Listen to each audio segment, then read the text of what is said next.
आप अपना video of कर लीजिए। जी। चलिए ठीक है, देखते हैं। एक श्रम एवं रोजगार मंत्रालय है, वो राज्यसभा में एक रिपोर्ट पेश की है। ठीक है, उसमें दिखाया गया है कि यहाँ के जो, आप लोग माइक भी ऑफ कर देना प्लीज। ठीक है, तो ये जो याद रखेंगे, श्रम एवं रोजगार मंत्रालय द्वारा राज्यसभा में एक रिपोर्ट पेश किया गया है, जिसमें वो दिखा रहे हैं कि भारत की जो ग्रामीण क्षेत्र है और शहरी क्षेत्र है, किस तरह से वहाँ पे परचेजिंग कैपेसिटी है वो डेवलप हो रही है या उसमें इंक्रीजमेंट हो रहा है। ठीक है, तो एक काफी इंपॉर्टेंट ये रिपोर्ट है। इससे पीटी और मेन दोनों में फायदा होगा। पीटी में क्वेश्चन दिखेंगे और इसका यूज आप मेन में भी बहुत अच्छे से करेंगे। ठीक है, तो इसमें बताया जा रहा है कि ग्रामीण क्षेत्रों की श्रम शक्ति को रोजगार उपलब्ध कराने के मामले में मध्य प्रदेश देश में सबसे अधिक अच्छी स्थिति में है। यहाँ पर जो बेरोजगारी दर है कुल श्रम शक्ति की मात्र 0.8% है। इसके बाद झारखंड का नंबर है। यहाँ पे जो बेरोजगारी दर है जो श्रम शक्ति के अनुसार वो मात्र 0.9% है। ठीक है, तो ये याद रखेंगे विथ ये परसेंटेज। ठीक है, क्वेश्चन इससे दिखेंगे ही दिखेंगे। ठीक, उसके बाद बताया जा रहा है इस रिपोर्ट में कि शहरी बेरोजगारी के मामले में दिल्ली का नाम आगे है, यानी कि यहाँ पे सबसे कम बेरोजगारी दर है जो कि मात्र 1.7 है। दूसरे स्थान पे गुजरात है जहाँ की बेरोजगारी दर 2.2% है मात्र। ठीक है, उसके बाद एक और इसमें डेटा दिया गया है कि कामगार और जनसंख्या अनुपात दर, यानी कुल जनसंख्या में काम करने वालों का प्रतिशत देखे तो यह दर हिमाचल प्रदेश में और छत्तीसगढ़ में 70% से अधिक है। एमपी में कुल आबादी के 63% लोग ही कामकाजी हैं। यानी कि इसके अनुसार हिमाचल प्रदेश और छत्तीसगढ़ जो स्टेट है वहाँ की जो कुल आबादी है उसका 70% लोग जो है काम कर रहे हैं। उसके बाद दूसरे नंबर पर एमपी है, यहाँ की कुल आबादी का 63% जो लोग हैं वो कामकाजी हैं। अब बिहार में जो ये रेशियो है मात्र 47% है। ठीक है, तो जब यहाँ की इकोनॉमिक मतलब अस्थिरता को दिखाना होगा, यहाँ पे बेरोजगारी को दिखाना होगा, तो इस डेटा का आप यूज करेंगे और दिखाएंगे कि श्रम रोजगार मंत्रालय के द्वारा जो रिपोर्ट पेश की गई है राज्यसभा में, उसके अनुसार बिहार में जो ये कामगार जनसंख्या अनुपात दर है वो मात्र बिहार में 47% है। ठीक है, तो इसकी बदहाली को ये शो करती है। जबकि दिल्ली में ये जो दर है वो मात्र 45.8% है। ठीक है, यह जो रिपोर्ट है राष्ट्रीय सैंपल सर्वे ऑर्गेनाइजेशन यानी एनएसएसओ द्वारा कराए गए सावधिक श्रम बल सर्वेक्षण और सांख्यिकी एवं कार्यान्वयन मंत्रालय की रिपोर्ट के आधार पर ये बनाया गया है। ठीक है, तो हो सकता है पूछते कि जो ये श्रम एवं रोजगार मंत्रालय के द्वारा जो रिपोर्ट पेश की गई है राज्यसभा में उसका बेस क्या है। तो ये दो रिपोर्ट है, इसको भी याद रखेंगे आप लोग। कुछ भी पूछ सकता है। ठीक है, तो ये है एनएसएसओ द्वारा जो सावधिक श्रम बल सर्वेक्षण रिपोर्ट आती है वो, और फिर सांख्यिकी एवं कार्यक्रम कार्यान्वयन मंत्रालय की रिपोर्ट, इसके आधार पर ये रिपोर्ट तैयार की गई है। उसके बाद यहाँ पे न्यूज में था कि आईआईटी मद्रास जो है इंडिया में जो मसाले मिलते हैं उसके आधार पर एक मेडिसिन तैयार किया है इन्होंने, जिसके और उसको उसको इन्होंने पेटेंट कराया है। और ये कैंसर रोधी जो मेडिसिन है 2028 तक मार्केट में अवेलेबल हो जाएगी। तो याद रखेंगे जो मसालों से बना कैंसर रोधी दवा मतलब कैंसर से लड़ने वाली जो दवा है वो आईआईटी मद्रास के द्वारा बनाया जा रहा है और 2028 में मार्केट में अवेलेबल हो जाएगा ये। उसके बाद देखते हैं कि राष्ट्रीय अपराध रिकॉर्ड ब्यूरो यानी एनसीआरबी के आंकड़ों के अनुसार वर्ष 2017 से 2022 के बीच हिरासत में दुष्कर्म के मामले जो है वो 275 मामले दर्ज किए गए हैं। ठीक है, और इसमें वैसे लोग शामिल हैं, ये जो अपराध है जो हिरासत में दुष्कर्म हो रही है लेडीजों के साथ, उसमें जो शामिल है उसमें पुलिसकर्मी है, लोक सेवक है, सशस्त्र बलों के सदस्य के साथ जेल रिमांड होम और हिरासत के स्थानों और अस्पतालों के कर्मचारी इसमें शामिल है। ठीक है, तो क्वेश्चन अगर इसमें घुमाना चाहे आप पूछ दे कि इसमें कौन से समुदाय शामिल नहीं है या शामिल है, तो ये सबको आपको याद रखना होगा। और ये जो हिरासत में जो मतलब दुष्कर्म हुए हैं वो उसकी संख्या जो है 275 है और इसकी जो ड्यूरेशन है 2017 से 22 तक का है। और इस दौरान सर्वाधिक दुष्कर्म के मामले यानी 92 मामले यूपी से देखे गए हैं। सेकेंड नंबर पे जो है वो ये एमपी है 43 मामलों के साथ। ठीक है, और हिरासत में दुष्कर्म के मामले भारतीय दंड संहिता की धारा 376 2 के तहत दर्ज की जा सकती है। तो ठीक है, ये धारा आपसे पॉलिटी में हो सकता है पूछ दे, तो इसको याद रखेंगे, क्योंकि अभी आप लोगों ने देखा होगा कि सीधे सीधे कुछ भी नहीं पूछता है, या तो उसके इससे बेसिक क्वेश्चन पूछ देते हैं जो लोग ध्यान नहीं देते हैं, या बहुत जाकर डेप्थ नहीं पूछा जाता है। ठीक है, तो इसकी सारे चीज को आपको अच्छे से पढ़ना और देखना होगा। फिर अभी देखेंगे कि कल जो मन की बात का 110वां कड़ी प्रसारित किया गया है, और अब इससे लगभग 3 मंथ के लिए रोक लगा दी गई है। अगर फिर से ये गवर्नमेंट आती है तो फिर ये प्रोग्राम शुरू होगा। ठीक है, तो याद रखेंगे, हो सकता है ऐसे क्वेश्चन बने, क्योंकि बना हुआ है क्वेश्चन इससे, तो हो सकता है पूछ दे कि लास्ट जो मन की बात एपिसोड प्रसारित हुई थी वो कौन सा संस्करण था, तो 110वां था। ठीक है, और ये खास इसलिए भी हो जाता है कि बिहार के एक पर्सन का इसमें जिक्र किया गया था, उसको जब हम लोग बिहार का न्यूज देखेंगे तो वहां उनको देखेंगे वो कौन है। ठीक है, तो ये इंपॉर्टेंट हो जा रहा है बिहार के एग्जाम के लिए। उसके बाद देखते हैं हमारे प्लेयर हैं अभय सिंह, उन्होंने टोरंटो में good fellow classical squash tournament के फाइनल में इटालियन मॉरिस डेवरेड को हराकर अपना 8वां पीसीए खिताब जीता है। ठीक है, नाम याद रखेंगे, इसी तरह के नाम पूछा जाता है, जो अननोन खिलाड़ी होते हैं और जो कंटिन्यू जीत रहे होते हैं उनका नाम पूछ दिया जाता है। पॉपुलर खिलाड़ी तो सबको याद रखते हैं, बट इनको याद रखना होगा आपको। ठीक है, उसके बाद देखते हैं कि हमारे पैरा खिलाड़ी हैं सुहास यतिराज, प्रमोद भगत को याद रखेंगे इसलिए क्योंकि इनका संबंध हाजीपुर से है। ठीक है, उसके बाद कृष्णा नागर, इन्होंने पैरा बैडमिंटन विश्व चैंपियनशिप में संतोष जी, आप अपना माइक भी बंद करें और वीडियो भी बंद कीजिए। ठीक है, तो यहाँ पे देखते हैं क्या बोल रहे हैं, बोले आप अपना वीडियो भी बंद कर लीजिए और माइक भी ऑफ कर लीजिए। ठीक है, क्या अपना माइक ऑफ कीजिए आप।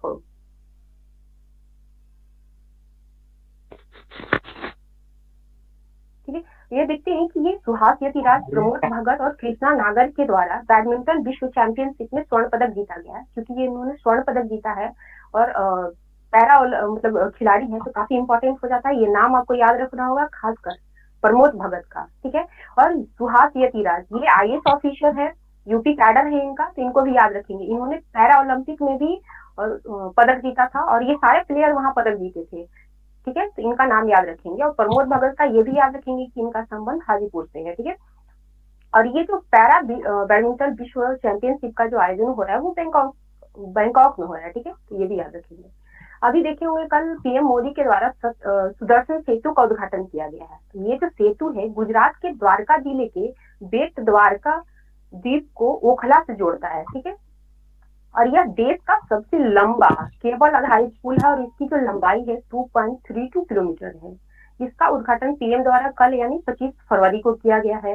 इसकी जो लागत है टोटल वो 978 करोड़ है। इसमें 12 गैलरी का निर्माण किया गया है और 1 मेगावाट बिजली सौर पैनल के माध्यम से इस पुल पर पैदा की जाएगी। तो ये याद रखेंगे, जब सोलर एनर्जी से लिखेंगे वहां पे तो ये भी बताएंगे कि किस तरह से पुल को उस तरह से मतलब इको फ्रेंडली डेवलप किया जा रहा है कि वहां पे सोलर सौर ऊर्जा का उत्पादन किया जा रहा है उसके रख रखाव के लिए। ठीक है, और ये जो ब्रिज है इसकी चौड़ाई है 2.50 मीटर। ठीक है, तो याद रखेंगे ये सबसे बड़ा केबल आधारित ब्रिज है इंडिया का। ठीक, उसके बाद देखते हैं यहाँ पे पंचकुला में चित्र भारती फिल्मोत्सव का आयोजन किया गया, इसका समापन हो गया है, जिसके समापन मतलब समारोह को संबोधित करते हुए अनुराग ठाकुर के द्वारा बताया गया है कि सेंसर बोर्ड की एक रीजनल शाखा जो है वो खोली जाएगी, कहाँ पे, चंडीगढ़ में। ठीक है, तो याद रखेंगे, हो सकता है इससे क्वेश्चन बन जाए। और इसमें देख लेते हैं कि ये जो फिल्मोत्सव है इसमें नॉन प्रोफेशनल शॉर्ट फिल्म का पहला पुरस्कार आपकी सुरक्षा आपकी जिम्मेदारी के लिए निर्देशक नीतीश कुमार को दिया गया है। तो ये याद रखेंगे, ये सोशल इशू पे बनी हुई फिल्म है और इसको प्राइज मिला है, तो ये इम्पोर्टेंट हो जाता है। उसके बाद देखते हैं कि नॉन प्रोफेशनल शॉर्ट फिल्म में बेस्ट एक्टर पुरुष का पुरस्कार अनुपम कुमार को तथा महिला बेस्ट एक्ट्रेस महिला का पुरस्कार ईश्वर आर्या को दिया गया है। ये भी दोनों नाम इम्पोर्टेंट है। उसके बाद देखते हैं कि 5वां जूनियर राष्ट्रीय बेसबॉल चैंपियनशिप का आयोजन पाटलिपुत्रा यानी पटना में किया गया। इसमें पुरुष वर्ग में बिहार चैंपियन रहा तथा महिला वर्ग में उड़ीसा चैंपियन रहा। ठीक है, तो इसका चूंकि आयोजन बिहार में ही किया गया है और बिहार पुरुष वर्ग में चैंपियन भी रहा है, तो ये काफी इम्पोर्टेंट है। बिहार के जो भी मतलब एग्जाम होंगे तो उसमें इससे क्वेश्चन दिखने की संभावना काफी है, तो इसको याद रखेंगे। ठीक है। अब इसके साथ ही पाटलिपुत्रा खेल परिसर में ही 41वीं जूनियर नेशनल सॉफ्टबॉल चैंपियनशिप, ठीक है, इसका भी आयोजन किया गया। इसमें पुरुष वर्ग में से लगभग 228 उत्पाद ऐसे हैं जिनका किसी भी कंट्री को निर्यात नहीं किया गया है, ठीक है। तो इस लिहाजे से अगर इन 222 वस्तुओं को हटा देते हैं हम लोग, तो 1877 नए आइटम है जिनका निर्यात इंडिया के द्वारा अदर कंट्री को शुरू किया गया है। तो ये जब इकोनॉमिक ग्रोथ को दिखाएंगे हम लोग इंडिया का, तो उसमें ये पॉइंट काफी मतलब इम्पोर्टेंट साबित होगा और मार्क्स बढ़ाएगा ये जब आप मेल लिख रहे होंगे, क्योंकि ये दिखाएंगे किस तरह से इंडियन गवर्नमेंट है, वर्तमान की जो सरकार है, पिछले 8 वर्षों में यहाँ के निर्यात को बढ़ा रही है, जिससे इकोनॉमी यहाँ की स्ट्रांग हो रही है और कंटिन्यूअस स्ट्रांग हो रही है और 5वें स्थान पर है और उम्मीद है कि 2030 तक ये 3रे स्थान पे पहुंच जाएगी, ठीक है। तो जो पॉजिटिव वहां दिखाएंगे तो इस पॉइंट का स्ट्रांगली यूज करेंगे आप लोग मेल में, ठीक है। उसके बाद देखते हैं कि ये मंत्रालय जो है अपना वित्त मंत्रालय, उन्होंने बताया है कि कोरोना काल में निर्यातकों की जो संख्या थी वो 1.5 लाख थी, घट गई थी, जो अब 1.63 लाख पर पहुंच गई है। तो हो सकता है इसे क्वेश्चन बनाए, बहुत इंपॉर्टेंट नहीं है, पर इस फैक्ट्स को भी याद रखना होगा क्योंकि ये काफी इंपॉर्टेंट रिपोर्ट है। इसका यूज आप मेन में करेंगे तो इम्पोर्टेंट है। तो यहाँ भी याद रखेंगे कि निर्यातकों की टोटल अभी जो संख्या है इंडिया में वो कितनी है, तो 1.63 लाख है, ठीक है। आज काफी इम्पोर्टेंट रिपोर्ट्स हैं सेंट्रल गवर्नमेंट की, और सारे रिपोर्ट्स को आपको बहुत केयरफुली करना होगा और याद भी रखना होगा। एक और रिपोर्ट है सांख्यिकी और कार्यक्रम क्रियान्वयन मंत्रालय के द्वारा, ठीक है। तो इसके तहत राष्ट्रीय नमूना सर्वे कार्यक्रम यानी एनएसएस द्वारा अगस्त 2022 से जुलाई 2023 के दौरान परिवारों के उपयोग खर्च सर्वे किया गया, ठीक है। काफी एमबीबीआई रिपोर्ट है ये, इससे क्वेश्चन 100% दिखेंगे आपको, और याद रखना होगा इसको कि ये ड्यूरेशन कब है, जब ये मतलब सर्वे किया गया है, तो अगस्त 2022 से जुलाई 2023 के बीच। इस सर्वे में बताया गया है कि शहरों की तुलना में ग्रामीण इलाकों में पारिवारिक उपयोग पर होने वाले खर्चों में बढ़ोतरी हुई है, जो लगभग 2 गुना है, ठीक है। यानी कि जो परिवार ग्रामीण क्षेत्र में खर्चा करते हैं शहरी क्षेत्र के परिवारों की तुलना में अपने खर्चा वो लगभग उनसे 2 गुना तेजी से बढ़ा है, ठीक है।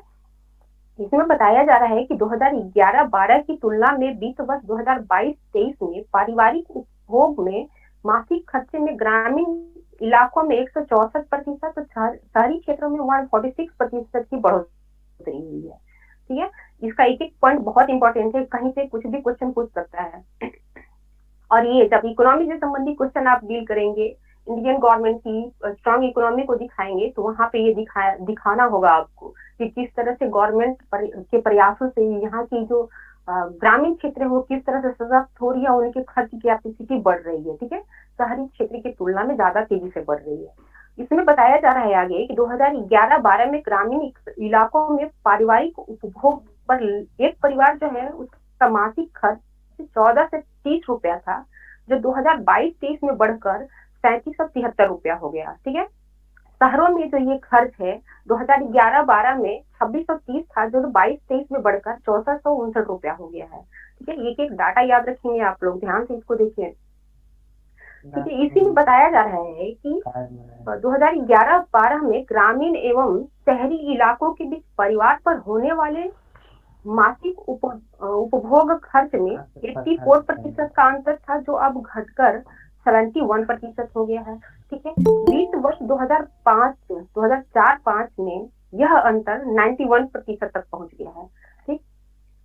फिर इसी रिपोर्ट में बताया जा रहा है कि 1999 से 2000 में ग्रामीण इलाकों में खाद्य पदार्थों पर कमाई का 60% खर्च होता था, जो 2011-12 में घटकर 53% हो गया तथा 2022-23 में घटकर 46% हो गया। ये जो अनाजों पर ग्रामीण क्षेत्रों में जो कमी दिखा रहा है, इसका मतलब ये नहीं कि आप नेगेटिव वे में सोचे, ठीक है, इसका मतलब है पॉजिटिव वे में। ये अनाजों के अलावा अन्य खाद्य पदार्थों पर खर्च करना शुरू कर दिया है, मतलब ये मतलब अन्य पदार्थ जो न्यूट्रिशन से भरा है उसको अफोर्ड करने में सक्षम हुआ है, तो ये पॉजिटिव वे में दिखा रहा है, इसको नेगेटिव वे में नहीं सोचेंगे, ठीक है। उसके बाद देखते हैं कि खाने पीने में ग्रामीण इलाकों में अनाज पर होने वाले खर्चों में कमी आ रही है, ठीक है। 2011-12 में 10.7% खर्च अनाज पर हो रहा था, जो घटकर 22-23 में 5% रह गया है। शहरी क्षेत्रों में ये खर्च जो है 11-12 में 43% से घटकर 2022-23 में 39% हो गया है। ठीक है, इसमें दिखाया गया है, राज्यों की तुलना की गई है, उसमें दिखाया जा रहा है कि सिक्किम में शहरी और ग्रामीण दोनों तरह के परिवार जो है सबसे ज्यादा खर्च कर रहे हैं। ठीक है, तो हो सकता है क्वेश्चन पूछ दे कि किस स्टेट में सबसे ज्यादा खर्च किया जा रहा है, तो वो है सिक्किम। और सबसे कम खर्च ग्रामीण और शहरी परिवारों के साथ जो किया जा रहा है वो जो राज्य है वो है छत्तीसगढ़। ठीक है, तो याद रखेंगे टॉप पर सिक्किम है और लास्ट में छत्तीसगढ़ है। फिर केंद्र शासित प्रदेश में चंडीगढ़ सबसे आगे है। ठीक है, यहाँ की जो ग्रामीण क्षेत्र है उनकी औसत मासिक खर्च 7,467 और शहरी क्षेत्र में 12,777 है। ठीक है, और लद्दाख जो है केंद्र शासित प्रदेशों में सर्वाधिक सबसे नीचे पायदान पर है। यहाँ के ग्रामीण क्षेत्र में औसत खर्च 4,062 और शहरी क्षेत्र में 5,511 रुपए मासिक है। ठीक है, याद रखेंगे कि ये जो रिपोर्ट पेश की गई है NFSO द्वारा, ठीक है, तो इसमें जो है सिक्किम टॉप पे है खर्च के मामले में, ग्रामीण और शहरी। ठीक है, छत्तीसगढ़ सबसे नीचे है और केंद्र शासित प्रदेशों में ये चंडीगढ़ सबसे ऊपर है और लद्दाख सबसे नीचे है। ये रैंक आपको याद रखना ही होगा, साथ में कितने कितने खर्च किए जा रहे हैं वो भी आपको याद रखना होगा। इस रिपोर्ट को आप लोग बार बार पढ़ेंगे, नहीं तो बार बार वीडियो देखेंगे, हो सकता है याद हो जाए। ठीक है, और नहीं तो नेक्स्ट मैगजीन में तो आपको ये मिलेगा ही।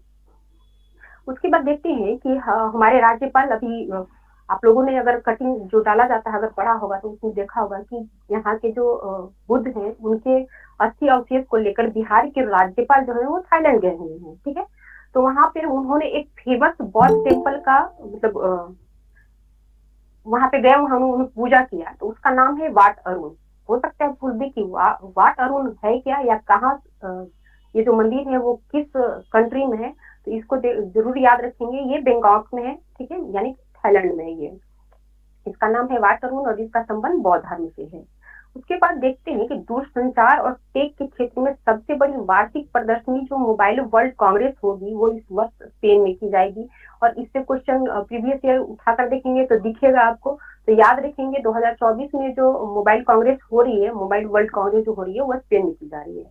उसके बाद देखते हैं कि जेम्स वेब स्पेस टेलीस्कोप, ये नासा की है, इसने पहली बार एक मरते हुए तारे की तस्वीर खींची है। इन तस्वीर में तारे जो है मरने के बाद न्यूट्रॉन तारे में किस तरह कन्वर्ट हो रहे हैं वो बताया जा रहा है। और ये अभी तक के अंतरिक्ष में जो डीप स्पेस हुआ है उसमें सबसे बड़ा है ये। तो याद रखेंगे ये जो तस्वीर ली गई है जेम्स वेब स्पेस टेलीस्कोप के माध्यम से, जो कि नासा से रिलेटेड है। ठीक है, और जिसमें विस्फोट हुआ, जिस सुपरनोवा में विस्फोट हुआ और वो न्यूट्रॉन तारा में कन्वर्ट हुआ है, उसका नाम है एसन 1987A। ठीक है, तो इसको भी याद रखेंगे। हो सकता है ये आपसे इन्वायरमेंट में पूछ दे तो याद रखेंगे इसको। उसके बाद ये नासा का ही एक दावा आया हुआ है, उसमें बताया जा रहा है कि सूरज से जो पृथ्वी जो है सूरज से अधिक ऊर्जा का अवशोषण करने लगा है।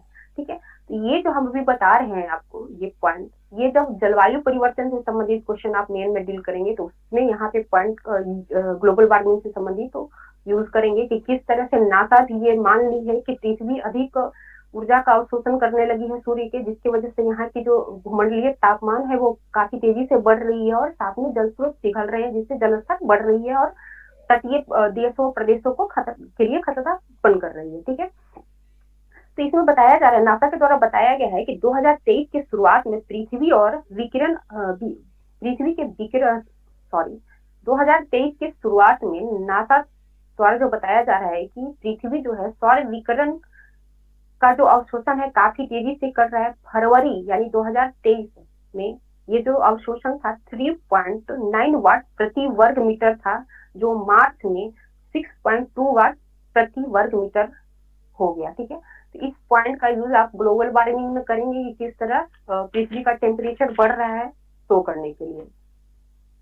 ठीक है, उसके बाद देखते हैं चंद्रमा की सतह पर पहली बार निजी कंपनी का अंतरिक्ष यान उतरा है। ठीक है, ये जो है अमेरिकी कंपनी है इनोवेटिव मशीन्स, इसका अंतरिक्ष यान पहली बार चंद्रमा के पोल पर सॉफ्ट लैंडिंग की है और ऐसा करने वाले पहली निजी कंपनी है और अमेरिकन कंपनी है। अमेरिका 1972 में अपोलो 17 मिशन के बाद चंद्रमा पर पहली अंतरिक्ष यान है ये।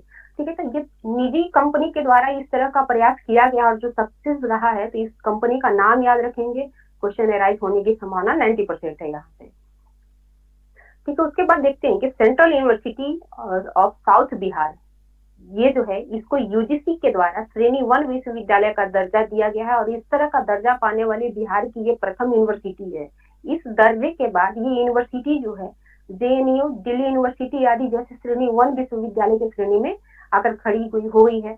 तो काफी इंपॉर्टेंट ये क्वेश्चन बनने की संभावना यहाँ पे है। ठीक है, उसके बाद देखते हैं कि ये बिहार गवर्नमेंट के द्वारा जो निश्चय योजना लागू करके उसमें एक 7 निश्चय 2 के तहत निर्धारित की गई है कि 2025 तक हर खेत तक सिंचाई का पानी पहुंचाया जाएगा। ठीक है, तो इसके द्वारा गवर्नमेंट के द्वारा कुछ लक्ष्य निर्धारित की गई है और इस तरह के अगर लक्ष्य गवर्नमेंट निर्धारित करती है तो उससे क्वेश्चन बनता ही बनता है। जैसे जल जीवन मिशन से आप लोगों ने कई बार देखा होगा बीपीएससी पीटी में क्वेश्चन।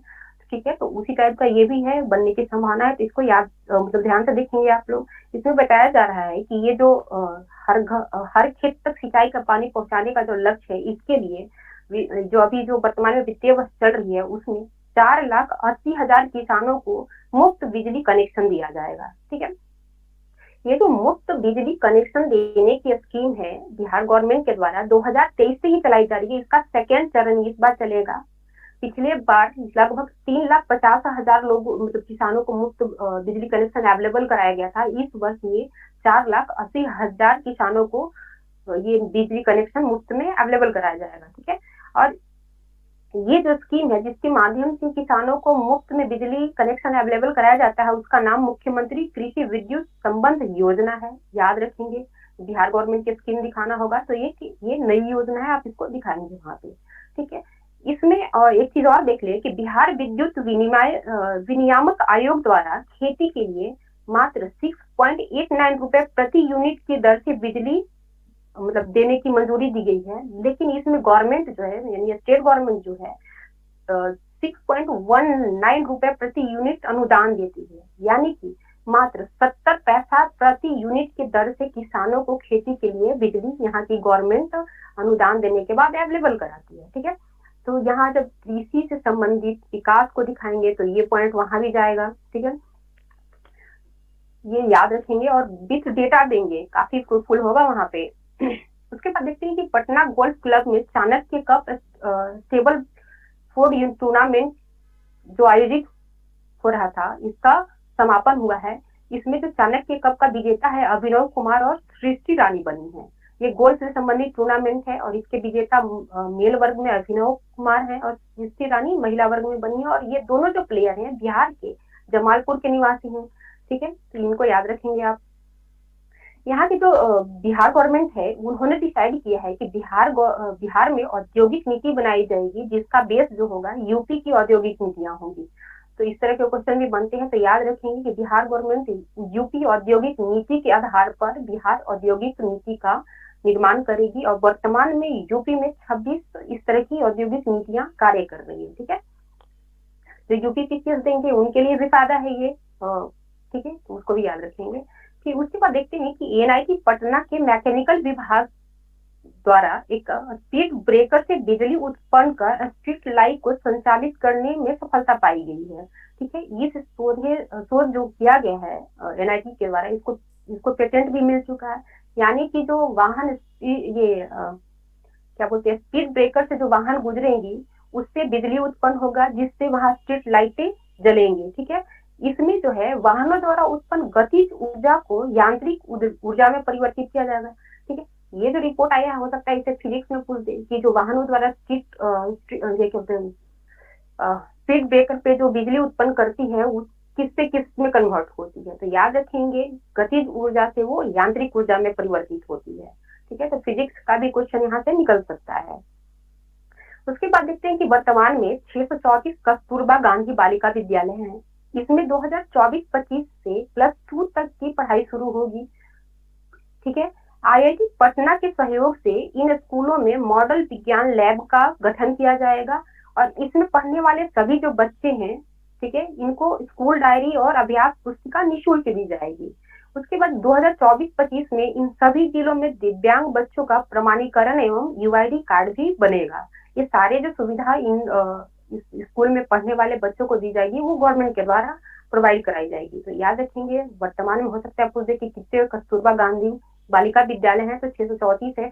और जब ये जो विद्यालय हैं, जब आप बिहार गवर्नमेंट की बालिका से संबंधित स्कीम अगर बता रहे हो मेन में, तो वहां पे आप देंगे कि बालिकाओं के उत्थान के लिए बिहार गवर्नमेंट के द्वारा वर्तमान में 634 कस्तूरबा गांधी स्कूल चलाए जा रहे हैं और उनको ये फैसिलिटीज दी जा रही है। ठीक है, तो काफी अच्छा होगा ये बीपीएससी मेन के लिए। उसके बाद देखते हैं कि पीएम मोदी के 110वें मन की बात कार्यक्रम में आरा की भीम सी भवेश का जिक्र किया गया है। ठीक है, ये जो भीम सी भवेश है, ये एक अपनी संस्था चलाते हैं जिसका नाम नई आता है। इस संस्था के माध्यम से एसटी वर्ग में शामिल मुसहर जाति के परिवारों के जीवन में बदलाव लाने का ये प्रयास कर रहे हैं। ठीक है, और इनका जिक्र मोदी जी अपने मन की बात में किए हैं, तो काफी पॉपुलर हो गए हैं, इनसे क्वेश्चन बनने की संभावना है, तो इनका पॉइंट याद रखेंगे। ये भी बताया जा रहा है कि पीएम मोदी द्वारा अपने जो टोटल जो कार्यक्रम था उनका, उसमें 1 मिनट 51 सेकेंड तक इनके बारे में बात की गई है। ठीक है, इनकी 2 पुस्तकें हैं, पुस्तकों का नाम याद रखेंगे, हो सकता है इनसे ही क्वेश्चन बन जाए कि ये पुस्तक किनके द्वारा लिखा गया है, क्योंकि ये पर्सन हाईलाइटेड हो गई हैं, तो इनसे संबंधित सारे पॉइंट आपको याद रखने होंगे। ठीक है, तो इनकी जो 2 पुस्तकें हैं वो है कलकत्ता से कोलकाता तक का सफर। ठीक है, उसके बाद हाशिए पर हसरत। ठीक है, 2 काफी इंपॉर्टेंट बुक है, और ये सोशल वर्कर हैं और साथ में पत्रकार भी हैं। तो याद रखेंगे भीम सी भवेश, इनका जिक्र पीएम मोदी के द्वारा किया गया। ठीक है, आज इतना ही था। आप थोड़ा सा आप लोग रिवाइज कीजिए और इसको बताइए जरा।